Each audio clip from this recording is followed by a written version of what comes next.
This year marks the 20th anniversary of Diasporal Rhythms, a celebration of fine contemporary black art. From now through next January, Navy Pier will be home to some of the best black art from around the world. And Paul Branton is the creative director of the exhibit called Perspectives, is here to tell us more about it. You and I have been talking, and I'm so excited. I can't wait to go down and see it. This is stuff that travels all over the world, or the country at least, and people don't even know it's out there, do they? That's correct. So you have Navy Pier, who's kind of like the beacon of like what's best in Chicago. So it gives a chance to have these international folks come to Navy Pier and get a peek to like what's inside these incredible homes.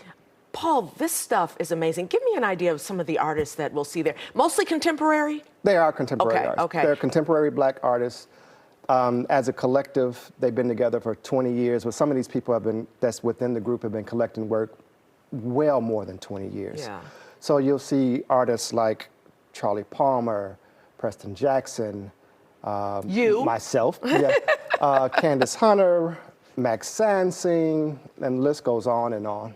This is amazing because we don't see this a lot when we go to art museums and you think of old time, art, Monet and Picasso and things like this. But African Americans are rich when it comes to artwork, and it needs to get out there. It needs to be seen. So having it at Navy Pier, as you say, is phenomenal. It is phenomenal. And the one thing that I'm extremely proud of, it's a perspective of us, and it's owned within our community. And this is a chance for our community to show it to the world. A lot of times you'll see like artists that have made it like extremely big, that are not necessarily, that artwork physically is not owned within the community. Now you also do something which I think is really, really neat, is you do tours of people's homes. Some people have amazing art collections, don't they? Look, I can't even explain what you'll see in some people's homes. Yeah. If you can imagine going into a home where almost every inch of the wall is covered with fine art. It's like an art museum. It is. And that's in their home. An art museum on steroids. How do people afford this? You know what? That's the biggest misconception. Yeah. Like you have to be rich to be an art collector. That's totally not true. I like hearing that. That's totally not true. Yeah. So you collect things that, first and foremost, that you are attracted to, that speak to you, and that is within your budget. That is the thing about artwork. Not everybody likes everything, but somebody likes something in a piece. And then, do you find that people kind of gravitate to one type or one look, or they're more eclectic? It depends on someone's personality.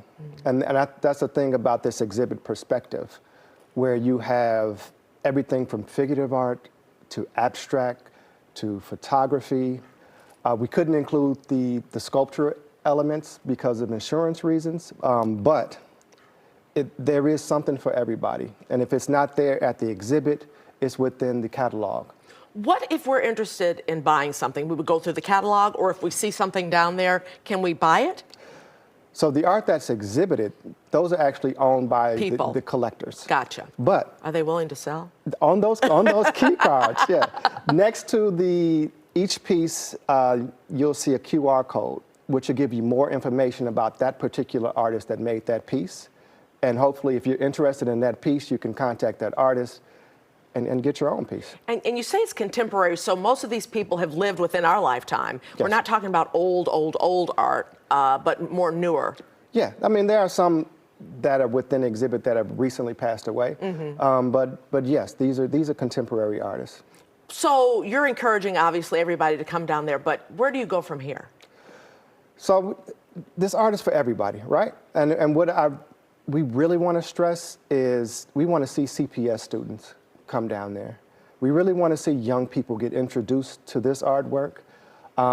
We want to see young professionals get introduced to collecting art, to cultivating and keeping our culture. And I like how you say it's affordable, so that's good to hear. Paul Branton, thank you so much, appreciate it. The Diasporal Rhythms Perspective exhibit is at Navy Pier through January 31st. It is, and as he said, in the Festival Hall. For more details, visit diasporalrhythms.org. You can also check out navypier.com.